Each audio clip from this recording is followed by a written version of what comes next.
that, and then just the other one, just to prepare. And you're right-handed as well, aren't you? Yeah. So it's usually the dominant side that gets in trouble. Okay, right, good. Oh, I've got all my little models all sitting at home in the clinic. Anyway, okay, so you'll have to picture. I'll bring them in tomorrow. But sometimes it's handy to see the bony bits. So that's why you're on this side there. Thank you. Again, come on nice and close so you get a video, picture, stroke, whatever media you need. Yeah. So let's talk about shoulders first. I'm not one for doing things in formulaic ways, but with the shoulder, because of the relative complexity of it, sometimes you've got things overlapping each other. You've got a bit of this and a bit of that. You've got a bit of bicipital tendonitis. You might have a bit of supraspinatus tendonitis. You might have a bit of bursitis here. You might have a bit of, capsular gluiness. You might have one of those slap lesions, which can be a problem. Maybe not the, slap lesions, superior labor. Yeah. Maybe other rotator cuff issues going on. Maybe a bit of an AC joint issue, because that can affect your range of movement as well, especially with older patients or sports-related stuff. Which reminds me, I need a smaller needle. Excuse me.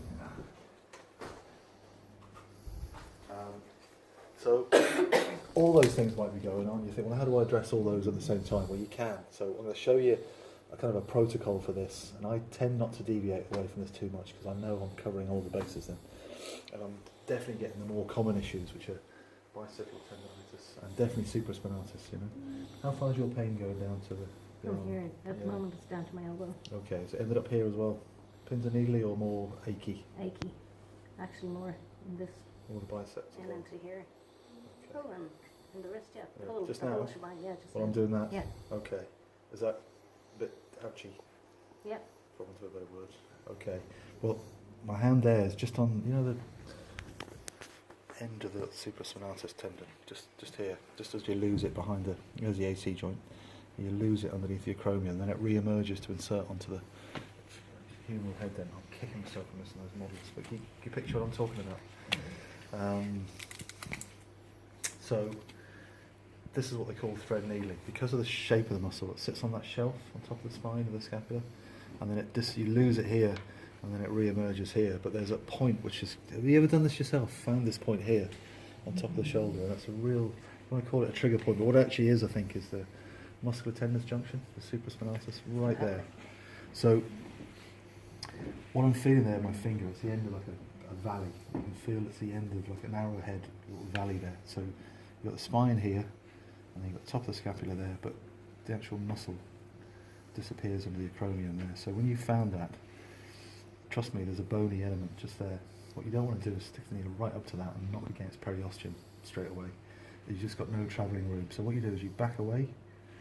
Finger width in Chinese medicine is called a sun. It's called a CUN. It's a good little measuring device. So if you find that bony landmark where the patient goes, oh, that is it. Yes, like that. Mm-hmm. So there it is, the front face of my finger. And then you've got the back of the second one. Hopefully it'll be kind to me, and it will. It'll just drop to that angle it's just dropped at. And picture the supraspinatus. What we're going to do now is literally thread along the muscle like that. Literally run light along the muscle, and then you find the tip disappearing just underneath the back of the acromion, right where the muscular tendons junction is. And we're going to start using this little fellow now as electro. So it's like jump leads. You need a positive and negative. So you need to, this is such a key area. I'm going to double up on this. So I'm going to put another one exactly in the same spot, and I'm going to run it along there like that. That one's going a bit further. You okay? Sorry. Yeah. But it should be. It's fine. It's yes. good. Just for good pain. Therapeutic pain is good. Yeah.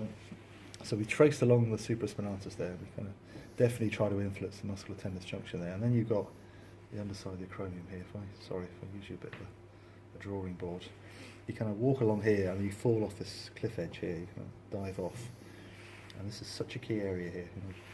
It's almost categorised. Well, it kind of is categorised as a joint now. You get that impingement. So you get all those little areas of osteophytes and things, and all these little impingement points, especially for the supraspinatus. So again, there you can see the underside of the acromion there, just under my finger. And again, you don't want to knock against it straight away. So ideally, what you want to do is let the needle tip just sit underneath there. That means you've got to back away a little bit. Again, about 2 finger widths. And then I could go this way. What's going to happen? If you can imagine the humeral head there. I'm just going to knock against the humeral head. What you really want to do is find a path to rest the needle. Hopefully my needle is going to be sitting somewhere near there now. And that means when you add that stimulus in, where the stimulus ends up is just right underneath there, right underneath So the instead crown. of going in where you think you want it, you go in below and push it up to it. Yeah, and then you're kind of trying to picture where the needle tip is going to rest, because that's where the stimulus is going to end up. You're going to create this nice loop, just where where you want to influence, because a lot of stuff goes on here. So you want a friend for this, but 2 finger widths apart. So just under, and again, same angle. You want to kind of guide it up, just so. And you're getting a bit of the deltoid here, and also there's a little bursa underneath there. Sometimes you can get inflamed. It's worthwhile being near the bursa so you can influence that as well. So you've got 4. So you've got this pair. You've got definitely have this pair, and then you want a pair that's going to influence the actual shoulder capsule as well. So we want one. We run a current across the shoulder. And the best way to do that, you definitely, if you can find it, is find the long head of the biceps. And if you start to palpate between, there's the AC joint, there's the axillary crease, little crease there, right in between here. If you palpate across, there you go. You feel like it's like a bass guitar string. You feel a twang just here. So once you've found that with your finger and you roll over it, you feel me rolling over that. That's the, and then there it is running up here. If you imagine that tube is the actual tendon itself, and it kind of rolls into the shoulder there. You could go across it, but you're going to see this a lot over the weekend. You want to trace along tendons and fibres and things, so you just get more of it. So I could get a small piece of it like this, I went across, but I'm much better employed running along it and following the anatomy of it. So once you've found it, start about halfway, and you can run it along. And you know, it sits in a little groove there, doesn't it? You know, the little ligament that kind of holds it in place. If you find your needle slowly underneath that little, you get, oh there, see that little twitch? You're watching me and not, do you see that? There you go, that's what you get. You get the most lovely little twitch, and you're bang on. So good. Glad you saw that. How many years did it take to find that? Well, it doesn't happen all the time. Just a weekend. I haven't, honestly, I wouldn't get that 1 in every 5. It was just good luck. But you know you've absolutely nailed it if you get that little twitch from it. So that was good to see. So no, don't be too impressed, because that wouldn't happen every time. And then the last one, so we want this one to link up. So we've got a nice loop here, got a nice loop here in this important tissue, and you want one that will actually run either side. So if you palpate along the spine of the scapula, that's sitting on top, so walk along here and you fall into that real soft, lovely spot there. If you use that to your advantage, because that will guide you. If you angle down towards that needle tip is sitting near the back of the capsule, so you're going to hopefully influence the actual articular bit of the shoulder.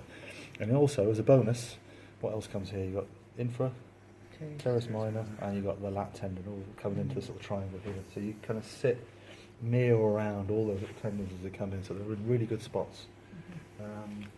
And last thing, seeing we're here, and we might as well do it while we've got the opportunity. If someone's got an AC joint problem, a lot of older people really struggle with this, with a kind of bit of arthritis in there. But if you can find it, if it's a sports injury, about there, tender a lot of people. Because otherwise, what do you do with it? Cross friction. Cross friction's a thing of the past. You all use that, kind of, maybe, isn't it? Very unsatisfactory. Bad for your thumbs, bad for your patient. Probably not good all round. This, you can be so accurate. It's a tiny little joint. Imagine that's your AC joint where my fingers are squeezing together. Putting your finger on that, you'll never actually be, but you can find a needle right on the joint line. So if we can find the joint space, yeah, just there. Won't go in too far. You're just going to sit right near the joint line. There we are. And also, you know, there's a little ligament that locks it together. People who pop up little grade 1 or 2 little AC tear. You can really influence the capsule and the ligament repair if you can be accurate enough to do that. So there we go. So we've got 2 subacromial. We've got 1 very clearly in supraspinatus. Got this lovely little triangle at the back, and the capsule and all the stuff that feeds into the shoulder. And you've very much got the bicipital tendon there as well. So, is there anything else you think of around the shoulder? It's pretty thorough enough, I think. And then next step is to get familiar with this thing. So listen, have you ever used a TENS machine? You're familiar with them? There's not many moving parts at all. It's designed to be. They make millions and millions of these in China, because they use them all over the place. That's why they're so cheap. So, but there's not many movable parts in this at all. Everything electrical's got an on switch, so you switch it on.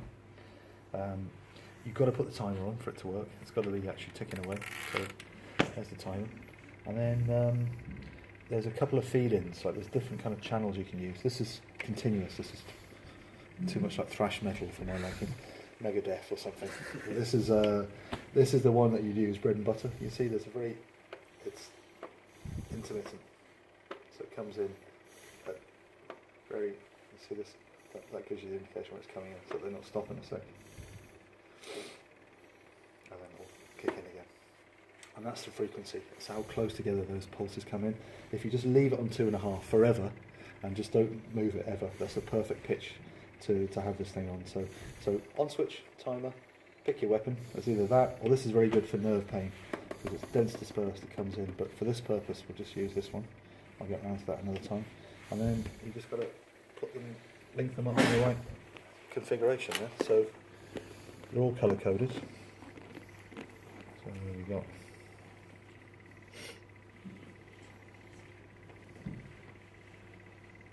Okay, so we got. I presume this is just an added advantage. Like It is, you don't have to have this, but it's really, really useful. And if somebody is in having a chronic issue with something, this gives you so many clues to how the tissue is responding. I'll show you that now in a sec. Because have you had this shoulder for a while? Yeah. Months? Oh, years. Years. Okay, even better. Was it an injury initially, or was it? Yeah, I play hockey, so a lot of falling on this side. Okay. Diving on this side. Probably. So you played on the right side of the pitch? Up front anywhere. Okay. Diving towards goal. Yeah, all those kind of penalty corners and things. Yeah. So we've got two links up here. So this one's going to cross over the shoulder joint. You've got here, you're going to create a nice little loop there. And the last one is going to be attached to the, sorry, caught your hair, excuse me.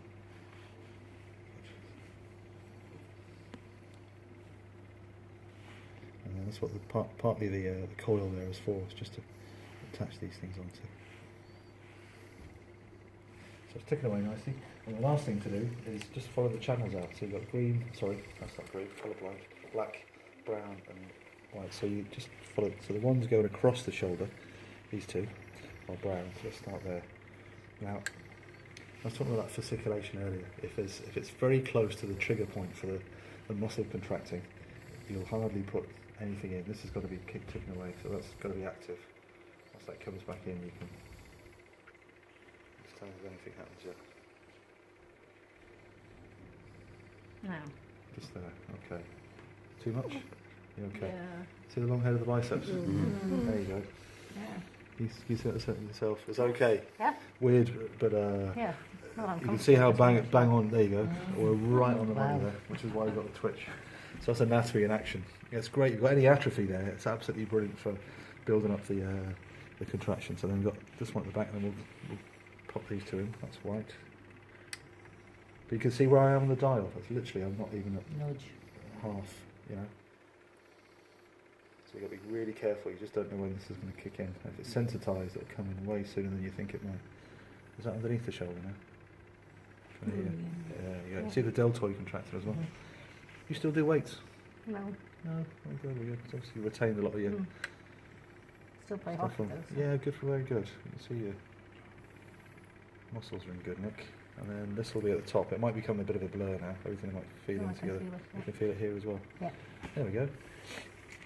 So over time, as the treatment progresses, that sense of feed might change. In fact, you want it to diminish. And what you're doing then in real time is actually creating this buffer zone so they don't react so acutely and quickly.